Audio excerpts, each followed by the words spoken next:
श्री शिवाय नमस्तुभयम। दोस्तों, आप सभी लोग जानते हैं कि 3 मार्च 2025 यानी सोमवार को पड़ रही है फाल्गुन मास की विनायक चतुर्थी व्रत। और दोस्तों, यह वह तिथि है जो फाल्गुन मास में पड़ने वाली सबसे बड़ी तिथि है, क्योंकि यह सोमवार के दिन पड़ रही है और इसका बहुत ही बड़ा और विशेष महत्व होता है।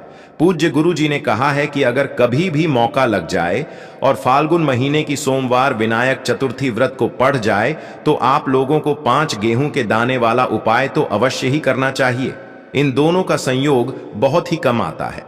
इसी के साथ में गुरु जी ने अपनी शिव पुराण कथा में बताया है कि इस दिन आपको एक 5 गेहूं के दाने वाला उपाय तो आपको अवश्य ही करना चाहिए, क्योंकि ऐसा दिन पूरे साल में सिर्फ एक ही बार आता है। और दोस्तों, आप सभी लोग जानते हो कि सोमवार विनायक चतुर्थी व्रत का अगर सबसे बड़ा कोई उपाय है तो वह 5 गेहूं के दाने वाला उपाय है। तो दोस्तों, विनायक चतुर्थी व्रत के दिन आप लोगों को इस 5 गेहूं के दाने वाला उपाय को जरूर करना है। बहुत सारे लोग होंगे जिन लोगों ने इस उपाय को ना किया हो, मतलब पूरा साल निकल गया, उन्होंने किसी भी दिन इस 5 गेहूं के दाने वाला उपाय को ना किया हो। पर दोस्तों, आपके पास एक आखिरी मौका बचा हुआ है, जो कि 3 मार्च सोमवार विनायक चतुर्थी व्रत के दिन है। इस दिन आप लोगों को इस वाले उपाय को जरूर कर लेना है।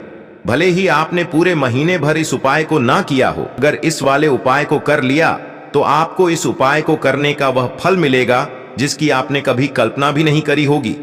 इसीलिए आप लोग इस वाले उपाय को एक बार जरूर कर लेना है, ताकि आप लोगों के हाथ से यह मौका ना जा सके और आपको इस उपाय को करने का फल मिल सके।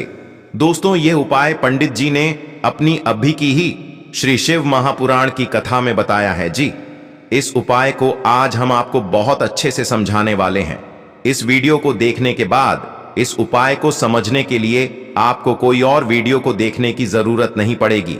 तो चलिए दोस्तों, उपाय को शुरू करते हैं।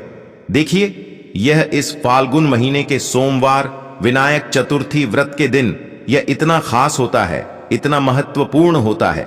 देखा गया है कभी कभी बड़े बड़े पूजा पाठ अनुष्ठान से जो मनोकामना पूर्ण नहीं होते, वह फाल्गुन महीने की सोमवार चतुर्थी व्रत के दिन एक छोटे से उपाय करने से ही आपकी मनोकामना पूर्ण हो जाती है। और बहुत सारे लोगों ने इस उपाय को किया भी है और उनको इस उपाय को करने का फल भी जरूर मिला है। अगर आप लोग भी इस उपाय को करना चाहते हैं तो आप इस उपाय को पहले अच्छे से समझ लेना, सुन लेना, उसके बाद करना। आपको इस उपाय का फल जरूर मिलेगा। और इस उपाय को कर लेने से आपके घर में चाहे किसी भी प्रकार की दुख और समस्या क्यों ना चल रही हो, आपको उसका कारण भी नहीं पता है कि भाई यह समस्या किस कारण से चल रही है, उसका कुछ भी कारण हो सकता है, जैसे पितृदोष हो सकता है या किसी भी तरह का मंगल दोष भी हो सकता है। तो इस दिन आप लोगों को यह वाला उपाय कर लेना है। यह एक ऐसा उपाय है जिस उपाय को अगर किसी विशेष दिन पर किया जाए तो भाई उस विशेष दिन का जो है वह तो हमें मिलता ही मिलता है, पर हमने उस दिन पर इस उपाय को किया है तो हमें उससे भी बड़ा फल मिलता है और फल बहुत जल्दी मिलता है, क्योंकि आप इस उपाय को बहुत ही बड़े और विशेष दिन पर कर रहे हो। तो चलिए अब उपाय के बारे में बात करते हैं, लेकिन उससे पहले आप लोगों को यह जानना आवश्यक है कि आखिर यह उपाय किस समय करना है, किसको करना है और कैसे करना है। तो चलिए हम आगे आपको वीडियो में एक एक करके बता देते हैं। लेकिन उससे पहले अगर आप लोग हमारे चैनल पर पहली बार आए हैं या फिर मेरी आवाज आज पहली बार सुन रहे हैं तो हमारे चैनल को सब्सक्राइब जरूर कर लेना और इस वीडियो को लाइक करके कमेंट बॉक्स में श्री शिवाय नमस्तुभयम ओम नमः शिवाय जरूर टाइप कर देना। तो दोस्तों, इस 5 गेहूं के दाने वाला उपाय को हमें इस सोमवार विनायक चतुर्थी व्रत के दिन कैसे करना है, किसको करना है, किस समय करना है और कहां पर करना है, यह सारे सवालों के जवाब आपको इस वीडियो में मिल जाएंगे। और जो यह वीडियो देखेगा भाई, उसको 5 गेहूं के दाने वाला उपाय जरूर करना चाहिए, क्योंकि इस दिन एक गेहूं के दाने का भी बहुत ही बड़ा और विशेष महत्व होता है। और जब बात आ जाए 5 गेहूं के दाने वाला उपाय की, तो यह सोने पर सुहागा वाली बात हो जाती है और यह एक बहुत ही बड़ा उपाय हो जाता है इस सोमवार विनायक चतुर्थी व्रत का। तो अब दोस्तों, इस 5 गेहूं के दाने वाला उपाय को आखिर करना किसको है, सबसे पहले हम लोग वह बात जान लेते हैं। तो देखो, घर की जो बड़ी माताएं बहनें होती हैं उन माताओं बहनों में से कोई भी एक बड़ी माता बहन इस वाले उपाय को कर सकती है। और दोस्तों, अगर आप चाहे तो अपने घर में से सभी सदस्यों को भी इस उपाय को करवा सकते हैं। अगर किसी व्यक्ति की खुद की कोई मनोकामना है, खुद की कोई दुख और परेशानी है जो कि वह अपने लिए ही करना चाहता है इस वाले उपाय को, तो वह खुद अपने लिए भी कर सकता है। बाकी अगर कोई घर में से ऐसा है जो कि अपने पूरे घर परिवार की सुख और शांति के लिए यह वाला उपाय करना चाहता है, तो भाई वह भी कर सकता है, उसमें भी कोई दिक्कत वाली बात नहीं है। कहने का मतलब यह है कि इस उपाय को हर एक सदस्य भी कर सकता है और पूरे घर परिवार के सदस्य के लिए घर की बड़ी माताओं बहनों में से कोई एक माता बहन भी कर सकती है। माताएं बहनें अगर घर में उपस्थित ना हो या वह यह वाला उपाय ना कर पा रही हो, तो फिर घर का कोई बड़ा सदस्य भी इस 5 गेहूं के दाने वाला उपाय को कर सकता है, चाहे फिर वह पुरुष ही क्यों ना हो, उसमें कोई भी दिक्कत वाली बात नहीं है। उसके बाद में दोस्तों, जो अगला प्रश्न निकल कर आता है वह यह आता है इस उपाय को लेकर कि आखिर इस उपाय को हमें किस समय करना है, सुबह के समय करना है कि शाम के समय करना है। तो देखो, इस वाले उपाय को आप लोग सुबह के समय भी कर सकते हो और शाम के समय प्रदोष काल में भी कर सकते हो। अब अगर आप पूछो कि भाई सबसे उत्तम समय कौन सा रहेगा इस 5 गेहूं के दाने वाला उपाय को करने का, तो हम आपसे बस यही कहेंगे कि इस उपाय को आप सुबह के समय करेंगे तो ज्यादा बेहतर होगा। बाकी अगर प्रदोष काल शाम के समय भी करेंगे तो भी अच्छा होगा, उसमें कोई भी दिक्कत वाली बात नहीं है।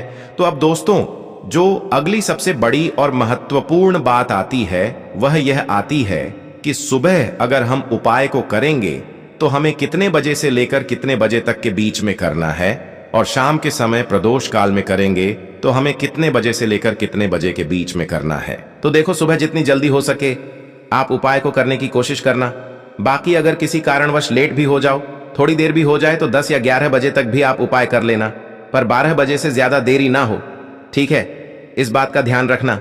उसके बाद में दोस्तों, अगर शाम के समय प्रदोष काल की बात करें, प्रदोष काल का जो समय होता है वह शाम के 6:30 से शुरू हो जाता है।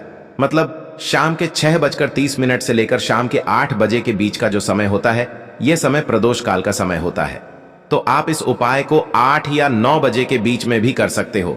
मतलब शाम के 6:30 से रात 9 बजे के बीच में आप कभी भी इस वाले उपाय को कर सकते हो, उसमें कोई भी दिक्कत वाली बात नहीं है। देखिए, पहला जो उपाय है आपको मात्र 5 गेहूं के दानों से करना होगा।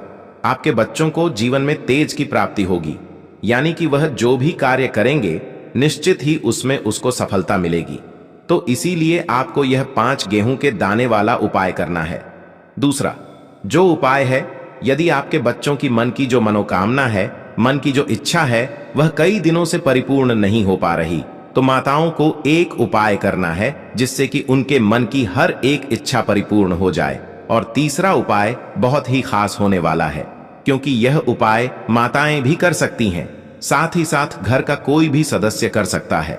देखिए, यह उपाय विशेषकर धन की प्राप्ति के लिए होने वाला है। भगवान गणेश की कृपा से आपके घर में जीवन में जो भी धन आएगा वह सुख का धन आएगा, यानी कि किसी भी गलत रास्ते से वह धन नहीं आएगा, सुख शांति का वह धन रहेगा।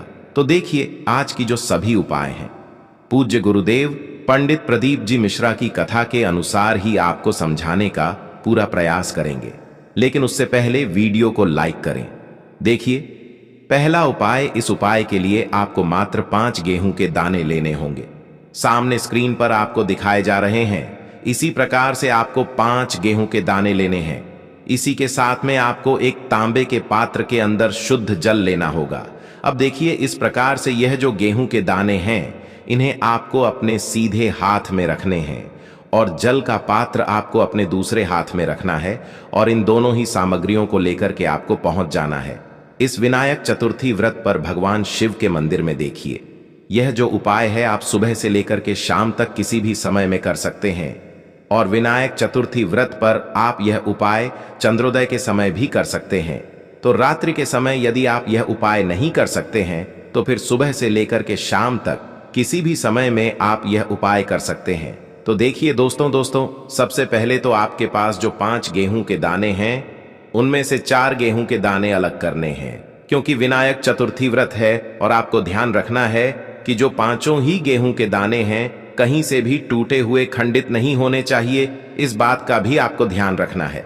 अब देखिए दोस्तों, आपने जो 4 गेहूं के दाने लिए हैं, सबसे पहले तो आपको इन्हें थोड़ा सा गीला करना है, यानी कि थोड़ा सा जल इन पर डालना है और आपको ओम गण गणपते नमः या श्री गणेशाय नमः इस मंत्र का लगातार जाप करते रहना है।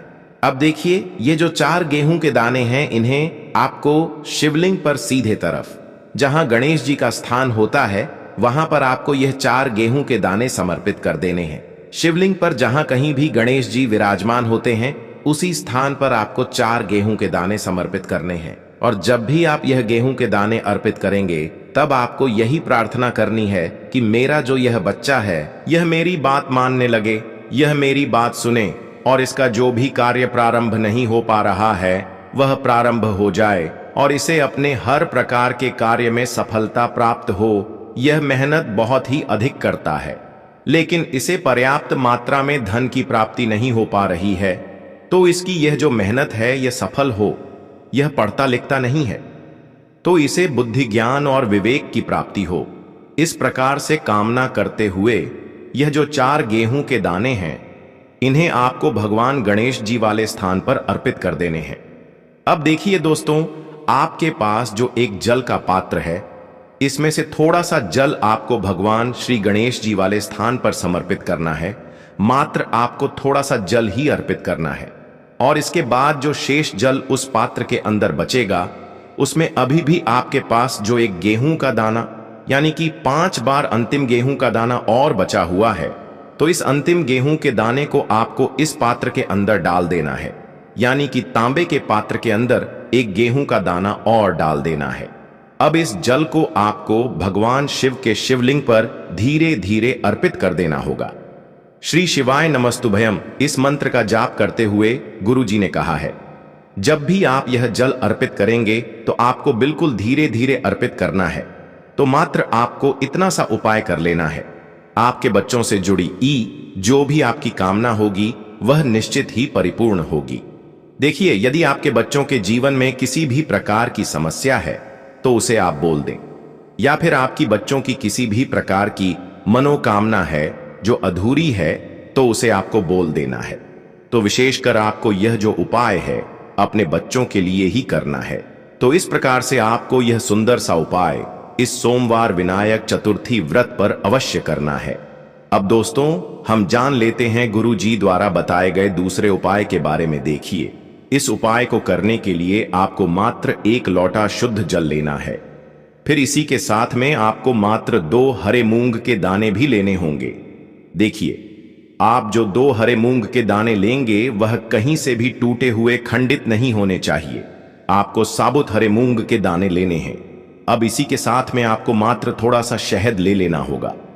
अब मात्र तीनों सामग्रियां लेकर के आपको पहुंच जाना है भगवान शिव के मंदिर में, कि गुरुजी ने बताया है कि यह जो उपाय है इसे आप इस सोमवार विनायक चतुर्थी व्रत पर सुबह से लेकर के शाम तक किसी भी समय में कर सकते हैं। देखिए, सबसे पहले तो आपके पास जो 1 लोटा शुद्ध जल है, इस जल में से आपको थोड़ा सा जल शिवलिंग के सामने ने जो नंदी महाराज होते हैं उनका पैर उठा हुआ होता है, वहां पर आपको थोड़ा सा जल अर्पित करना है। अब इसके बाद आपके पास जो शहद है, इसे आपको अपने सीधे हाथ की चीटी उंगली के पास वाली जो उंगली होती है, नामिक उंगली, उसमें आपको यह शहद लेना है। तो इसी उंगली से आपको शिवलिंग पर शहद से ओम का निर्माण कर देना होगा। जब भी आप शिवलिंग पर शहद से ओम का निर्माण करेंगे, तब आपको लगातार श्री शिवाय नमस्तुभयम इस मंत्र का जाप करते रहना है। इसके बाद आपको जो आपके पास 2 हरे मूंग हैं, उनमें से 1 हरा मूंग अपने सीधे हाथ में लेना है और आपको ओम गण गणपतये नमः या फिर श्री गणेशाय नमः इस मंत्र का कम से कम 11 बार जाप करना है। और यह एक हरा मूंग का दन आपको भगवान गणेश जी वाले स्थान पर अर्पित कर देना है। शिवलिंग की सीधी तरफ जो गणेश जी का स्थान होता है, वहीं पर आपको यह पहला आराम अंग समर्पित करना है। अब देखिए, आपके पास जो 1 लोटा शुद्ध जल है, इसमें से थोड़ा सा जल सबसे पहले आपको श्री गणेश जी वाले स्थान पर अर्पित करना है, फिर श्री कार्तिकेय जी वाले स्थान पर, फिर माता अशोक सुंदरी वाले स्थान पर, फिर आपको थोड़ा सा जल अंत में माता पार्वती के हस्त कमल यानी कि कटी वाले भाग पर अर्पित कर देना है। अब अंत में आपको उस पात्र के अंदर थोड़ा सा जल और बचा करके रख लेना है, और जो आपके पास दूसरा और अंतिम आराम अंग बचा हुआ है, इसे आपको उसी पात्र के अंदर डाल देना है, और यह जो जल है इसे आपको धीरे धीरे शिवलिंग पर अर्पित करते जाना है, और आपको लगातार बुद्धेश्वर महादेव का मन में स्मरण करते रहना है। देखिए, सोमवार की चतुर्थी है, इसीलिए आपको बुद्धेश्वर महादेव का स्मरण करना है।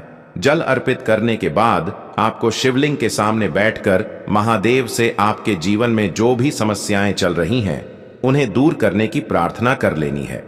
गुरु जी ने बताया है, सोमवार के दिन या फिर किसी भी गणेश चतुर्थी पर किया गया यह उपाय आपके जीवन से धन धान्य की समस्या को दूर करेगा, और यदि आपके बच्चों में बुद्धि ज्ञान और विवेक की कमी है तो उनमें भी बहुत ही तेजी से वृद्धि होगी। अब दोस्तों, हम जान लेते हैं गुरुजी द्वारा बताए गए तीसरे विशेष और अंतिम उपाय के बारे में। देखिए, यह जो उपाय है घर का कोई भी सदस्य कर सकता है। तो देखिए, इस उपाय को करने के लिए सबसे पहले तो आपको मात्र 5 दुर्वा घास लेनी होगी, और यह जो आप 5 दुर्वा घास लेंगे, इनका आपको एक बंडल तैयार कर लेना है। देखिए, यह उपाय आपको इसीलिए करना है क्योंकि गणेश जी की कृपा से आपके जीवन में दो भी धन आएगा, वह सुख समृद्धि का आएगा, यानी कि किसी भी गलत कार्य से धन आना नहीं चाहिए। इसीलिए आपको यह विशेष उपाय करना चाहिए। देखिए, सबसे पहले तो आपके पास जो 5 दुर्वा घास है, इन्हें आपको भगवान शिव के मंदिर में लेकर के पहुंच जाना है। देखिए, यह जो दुर्वा घास है, इसे सबसे पहले तो आपको शिवलिंग पर सीधी तरफ, जहां गणेश जी का स्थान होता है, वहां पर आपको इसे स्पर्श करवा देना है। जब भी आप स्पर्श करेंगे तब आपको प्रार्थना करनी है कि घर में जो भी धन आएगा वह सुख समृद्धि का धन आएगा। घर में जो भी धन आएगा, घर में जो भी धन आएगा वह सतमार्ग का आएगा, ऐसे आपको कामना करनी है। और यह जो दुर्वा घास है, इसे आपको पुनः शिवलिंग से उठा लेनी है। अब यह जो दुर्वा घास है, इसे आपको सीधे अपने घर लेकर के आना है। अब आपके मुख्य द्वार की जो दहलीज होती है, यानी कि जो डहरी होती है, वहां पर आपको सबसे पहले तो इस दुर्वा घास को स्पर्श करवाना है। अब इस दुर्वा घास को वहां पर स्पर्श करवाने के बाद इसे आपको जहां कहीं भी आप अपने घर में धन रखते हैं, जहां कहीं भी आपकी तिजोरी है, वहां पर आपको इस दुर्वा घास के बंडल को रख देना है। बस आपको इतना सा उपाय करना है। आपके जीवन में इस उपाय को करने के बाद कभी भी धन धान्य की समस्या उत्पन्न नहीं होगी, और जो भी धन आपके जीवन में आएगा वह सुख समृद्धि का आएगा। तो दोस्तों, ये थे पूज्य गुरुजी द्वारा बताए गए कुछ बहुत ही खास उपाय। अगर आपको जानकारी अच्छी लगी हो तो वीडियो लाइक करिएगा। मिलते हैं फिर एक नए वीडियो के साथ। श्री शिवाय नमस्तुभयम।